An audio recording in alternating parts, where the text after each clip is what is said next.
بسم اللہ الرحمن الرحیم اللہم صلی علی محمد وعلی آل محمد وبارک وسلم وصلی علیہ۔ مفتیان اعظام کے لیے میرا یہ پیغام بھی ہے، گزارش بھی ہے، اور خصوصاً میری یہ گزارش تحریک لبیک پاکستان کے قائد جناب محترم علامہ سعد حسین رضوی صاحب سے ہے کہ آج پوری امت کی نظریں حضور والا آپ کی طرف ہیں۔ کون سا جملہ وہ توہین مذہب بنتا ہے؟ کون سا جملہ ہے جس کی معافی ہو سکتی ہے؟ کون سی بات ہے جس کی معافی نہیں ہو سکتی؟ اور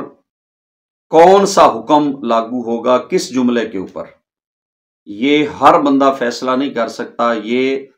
وہی عالم مفتی حضرات کر سکتے ہیں جن کو قرآن و سنت کی جزیات کے اوپر اور خصوصاً عرف کے اوپر اور پاکستان کے آئین اور قانون کے اوپر دسترس حاصل ہے۔ تو آئیے آپ مفتیان کرام کی پورے ملک میں سے مفتیان لے لیں اور ایک ایسی ٹیم بنائیں، اور اس میں چاہے وکلاء کو بھی شامل کر لیا جائے، ایک پوری ٹیم تشکیل دی جائے جو کہ یہ فیصلہ کریں کہ کس جملے کے اوپر کیا گرفت ہوگی۔ آج اگر مختلف آراء سٹیج کے اوپر لوگ سنیں گے، کوئی کہتا ہے یہ مرتد ہے، واجب القتل ہے، کوئی کہتا ہے یہ گستاخ رسول ہے، کوئی کہتا ہے نہیں اس نے توہین مذہب کی ہے، تو ایک ٹیم تشکیل دیں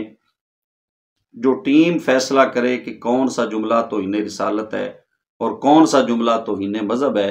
تاکہ لوگ ذہنی انتشار سے بچ سکیں، اور پھر ہمارے جو قانون ہے 295 اس کے اوپر اعتراضات کرنے والے اعتراض نہ کر سکیں۔ اور جس طرح توہین رسالت بہت بڑا جرم ہے،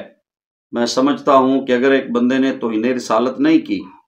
اور اس کے اوپر ہم توہین رسالت کہہ کر اس کے اوپر الزام لگا کے اس کو قتل کر دیتے ہیں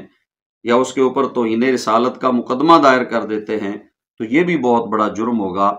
تو میری گزارش ہوگی علامہ سعد حسین رضوی صاحب سے اور دیگر مفتیان کرام سے کہ اس کے اوپر خصوصی طور پہ توجہ دی جائے،